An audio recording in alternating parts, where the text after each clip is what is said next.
If you clicked on this video, you probably already know that turning long-form footage into consistent scroll-stopping clips is honestly a bit maddening sometimes. You can spend hours hunting for the best moments, trimming, reformatting, and timing your music, only to finish feeling exhausted and unsure if anything will actually perform. In this video, I am going to walk you through practical, real-world tips to make your short clips more accurate, consistent, and way less painful to produce. We are going to cover different editing mindsets, how to shape your highlights, when to rely on automation, and even some workflow hacks I use every single day.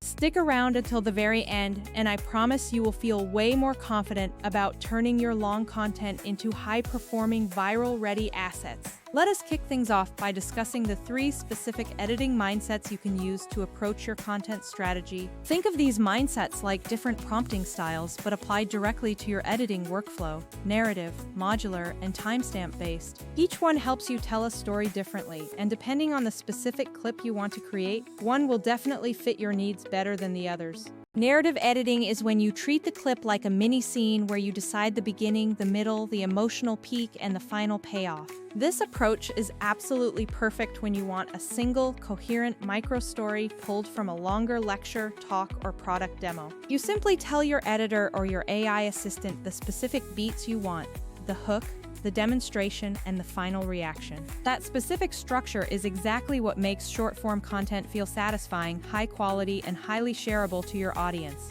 Modular editing, on the other hand, is much more like building with blocks, where you break a long video into individual reusable components. You identify your hooks, your demonstrations, reactions, and calls to action, and then you assemble those blocks into multiple different short videos. This is ideal for batch content production because you can mix and match these pieces to create dozens of clips from just one single recording session. This is also exactly where tools like Vizard really excel, as they can identify and export these modular pieces for you to recombine quickly. Timestamp-based editing is much more literal, where you specify exact moments and let the tool cut those sections precisely. This works great if you already know exactly where the highlight moments are, or if you have strict requirements for clip duration. It is a little more manual, but sometimes you just need that level of exactness, like if you want a perfect 30-second demo segment. I usually favor the modular approach for rapid content production because it perfectly balances automation with necessary creative control.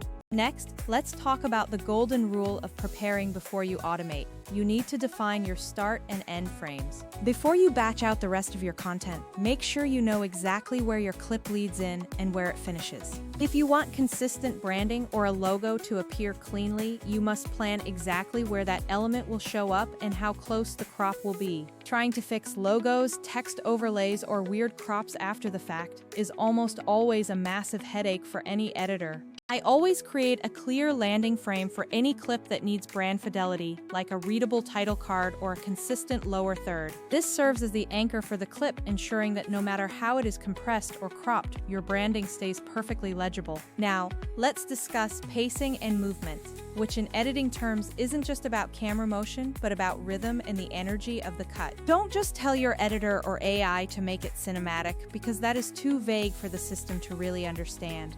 Instead, be super specific with your instructions, like requesting tight cuts, a faster pace at the hook, or a beat of silence before the punchline. When the frame is chaotic, with lots of movement like particles or crowds, it is often better to let the AI find natural cut points automatically. If you try to force frame-by-frame continuity in these messy shots, the result can often look a bit fake or jittery. For those dynamic shots where nothing needs to be pixel perfect, let the system generate several versions and simply pick the best one. Conversely, when text, logos, or small details really matter, do not leave that to chance or let the machine decide for you. Reinforce your branding by reintroducing the logo in the final frame, or provide a separate high-quality asset that can be overlaid. Always make sure you match your aspect ratios, because nothing kills a clip's performance faster than weird black bars or suddenly changing crops. If your final output is vertical, ensure that your start and end frames completely fill that vertical space so the crop doesn't look awkward. Now, here are a few more granular tips that will genuinely save you time during your production workflow. First, use modular building blocks labeled by their specific purpose so you can quickly assemble different combinations. This is exactly how you take one long video and turn it into 20 different variations in just a few hours of work. For conversational content, keep your hook in the first 1 to 3 seconds and give a quick payoff, because the brain needs that micro arc. If you are working on a campaign sequence, do not try to generate a long multi-scene edit in one single pass. Instead, create several smaller edits where the end of one clip visually flows into the beginning of the next one. This keeps you in full control of the pacing and makes the entire experience feel much more continuous for your viewer. Let us talk briefly about the current landscape of editing tools, because it really does matter when you are choosing your tech stack.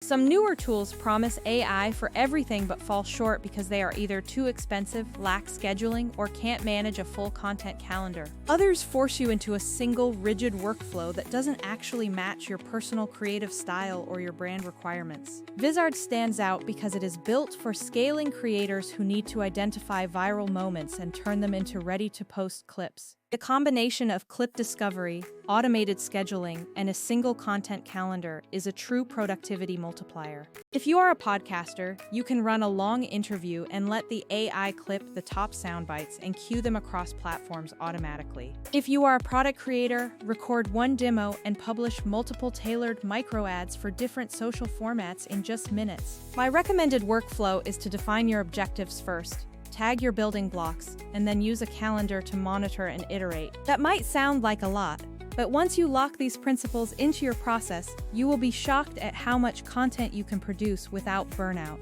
If you haven't tried Vizard yet, they have a free trial you can use to test these ideas and see how much time it actually saves you. Drop in a long session, let the auto-edit find the viral clips, and just play around with the scheduling features. Alright, that is all for today, and I really hope you found these tips helpful for your own content production. Stick around for more, because we will be diving into caption strategies, thumbnail hacks, and testing variations for algorithm lift soon. Thanks so much for watching, and I will catch you in the next one.